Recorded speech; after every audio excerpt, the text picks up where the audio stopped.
Telugu digital media network లో political కేటగిరీలో number 1 కేవలం 72 గంటల్లో 1,50,00,000 వ్యూస్ పైగా పాపులర్ టీవీ నెట్వర్క్. సార్ ఏంటి సార్ ప్రాబ్లం అసలు? మా సుధీర్ అనే మా ఫ్రెండ్ నాగ్పూర్ నుంచి రావడం జరిగింది.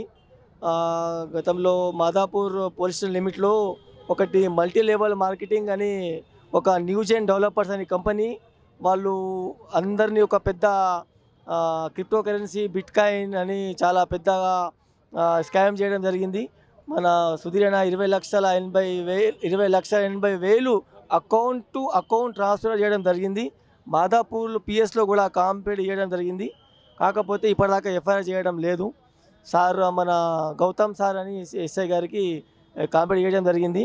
వీళ్ళు చాలా సఫరంగా అయ్యి నాగ్పూర్ నుంచి వచ్చారు. కంపెనీ పేరు Newgen developers. Company owner Padma Reddy, Sagar, Lava, Kishore,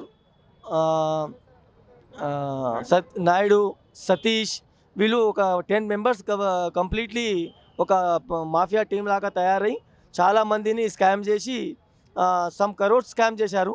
నేను కూడా మా నిజామాబాద్ డిస్టిక్ బోధన్లో నేను కూడా వాళ్ళ పైన ఎఫ్ఐఆర్ చేశాను. నేను కూడా ఎఫ్ఐఆర్ చేసి దాదాపు 8 నెలలు అయింది. కాకపోతే ఇప్పటిదాకా పోలీస్ వాళ్ళు వాళ్ళకు అరెస్ట్ చేయడం లేదు, వాళ్ళని పట్టించుకోవడం లేదు. సార్ మీరు ఎన్ని లక్షలు మోసపోయారు? నేను ఒక 10 lakhs చేశాను మేడం. అయితే వాళ్ళు నేను కూడా వాళ్ళకి చాలా తిరిగిన, నన్ను కూడా ఫోన్ చేసి పిలిపారు. మిమ్మల్ని డబల్ ఇస్తాము, డైలీ 1% ఇస్తాము, మాయమాటలు మోసాలు చెప్పి మమ్మల్ని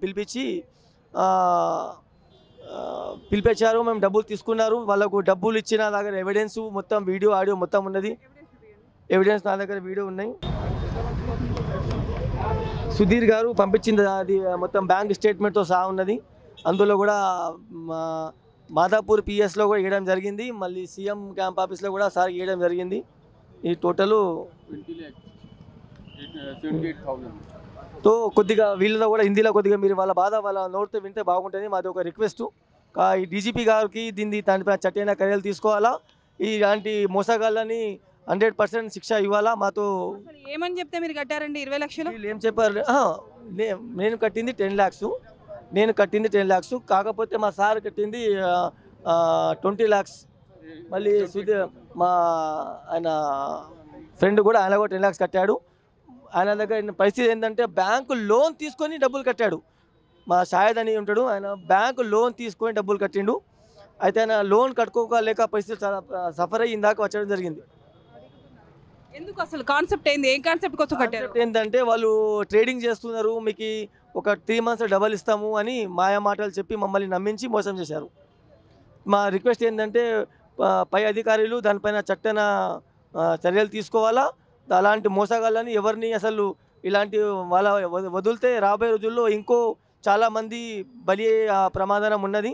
దయచేసి మేము ఏంటంటే ఈ డీజీపీ గారి కానీ ఐజీ గారి కానీ సీఎం మొత్తం అసలు ఎంతమంది కట్టిరండి? సమ్ కరోడ్స్ ఉన్నాయి మేడం. సమ్ కరోడ్స్ చాలామంది అసలు వాళ్ళ బెదిరింపు ఏంటంటే పోలీస్ స్టేషన్ పోతే మీ పైన మీకు డబ్బులు ఇవ్వం, పోలీస్ స్టేషన్ పోతే మీకు డబ్బులు ఇవ్వమని ఇలా బెదిరించడం వల్ల ఎవరు పోలీస్ స్టేషన్కి పోవడం లేదు. అయితే మేము కూడా నేనైతే మా ఊళ్ళో ఎఫ్ఐఆర్ చేయడం జరిగింది. దానికి సంబంధించిన అగ్రిమెంట్లు కూడా ఇచ్చారు వాళ్ళు. ఇది న్యూజెన్ డెవలపర్స్ అనే అగ్రిమెంట్స్ అవన్నీ ఉన్నాయి, అగ్రిమెంట్స్ ఉన్నాయి, చెక్స్ ఉన్నాయి, బాండ్స్ ఉన్నాయి, అన్నీ ఇచ్చారు.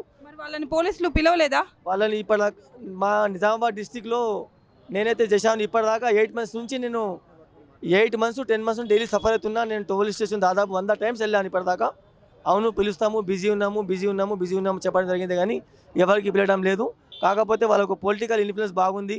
మళ్ళీ కాకపోతే ఇక సమ్ కరోడ్స్ స్కామ్ చేశారు. ఈ విషయము మన మాదాపూర్ పిఎస్సీ వాళ్ళకు చెప్పడం జరిగింది. గౌతమ్ అని ఎస్ఐ గారికి కేసు ఇవ్వడం. మీకు ఏం చూపిస్తే కట్టారు వాళ్ళకి అన్ని లక్షలు? మాకు ఆఫీస్ చూపించారు, ట్రేడింగ్ అకౌంట్స్ చూపించారు. మరి ఫోన్లో చెప్పారు మేము ఇంత సంపాదించుకుంటాము అది ఏదైనా ట్రేడింగ్ చూపించారు, అకౌంట్లు చూపిస్తే మేము నమ్మించి మేము కట్టాము. మీకు ఫస్ట్లో ఏమైనా డబ్బులు ఇచ్చారా? ఫస్ట్లో డైలీ 1% చొప్పున మాకు డైలీ 10,000 చొప్పున నాకు అకౌంట్ వేశారు. కొన్ని రోజులు వచ్చినాయి పైసలు, తర్వాత బంద్ అయిపోయింది. ఆఫీస్ కూడా బంద్ చేశారు. వీళ్ళైతే 20 లక్షలు కట్టారు, వీళ్ళకైతే ₹1 కూడా వాళ్ళకు రాలే. हमारा प्रॉब्लम है, हमने जो सब अपने ज़मीन के पैसे रखे थे अपने नाती पोती के लिए, तो उन्होंने हमको रिश्वत कि इसके ऊपर में उसने हमको लालच दी कि हम तुमको 1 महीने में या 2 महीने में डबल करके देंगे। इसलिए हमने लड़की के साथ मिलकर 20 लाख रुपए दिए उनको। तो उसने 2-3 महीने में चलाया, उसके बाद में उसने बंद कर दिया, ना फ़ोन किया ना कुछ किया और ना पता चला उसको। और फिर बोलने के लिए जाओ तो बोलते हैं जा तुमसे बनता है वो कर लो, हम कुछ नहीं करेंगे। क्या पुलिस के पास में जाएंगे तो हम कुछ भी नहीं देंगे। ऐसी उनकी बात चल रही है तो हम क्या करेंगे बोलिए। अभी हम उतने दूर नागपुर से आए हैं, हाँ हमको 4 लड़की 5 8-9 बच्चे हैं, सबको हम मिला के हमने कैसे भी करके उनको हमने 20 लाख रुपए दे मिला के, उन्होंने अभी तक एक पैसा नहीं मिला। और बोलते ये महीने रुको वो महीने रुको, 20 को देंगे 25 को देंगे, और अभी बंद कर दिया कंपनी। 4-5 महीने चला है और अभी तक के कुछ भी नहीं मिला हमको। क्या करेंगे बोलिए। अब पुलिस स्टेशन में गए तो बोलते हैं आप हम कंप्लेंट लिखो, अर्ज करो, ये करो। हमने सब अर्ज दिए लेकिन उन्होंने आज तक क्या कंप्लेंट नहीं लिखे। क्या बोलते हैं इंक्वायरी करेंगे, इंक्वायरी चलेंगे उसके बाद में देखेंगे। तो हम नागपुर से उतने दूर से हम कैसे आएंगे बोलिए आप।